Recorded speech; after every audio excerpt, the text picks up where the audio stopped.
we're going to start really broad, and I'm going to ask you, what are like 3 to 5 words you would use to describe yourself? Loud, direct, hedonist,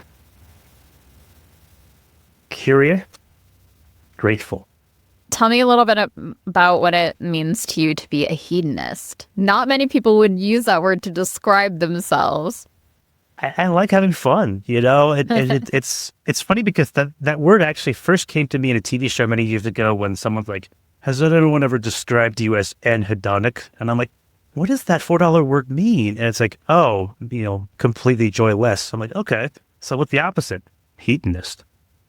Yeah, who doesn't like to have a good time?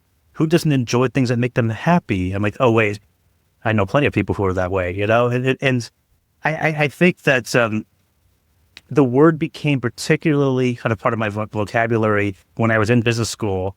I got the Hogan assessment from my executive coach, and there's a piece of that which describes, dimensions of the environment around you in which you thrive. And it's like hedonism, like 100. I was like, so I really like to have a good time. I mean, that's kind of the reductionist version of it, but it's if I think about environments in which I've not enjoyed myself, it's the ones that have been joyless. It's like, oh, go into a back room and work by yourself for an hour. I'm like, that sucks. Something where it's rote or repetitive or no interaction tends to deplete me of my energy and deplete me of that joy.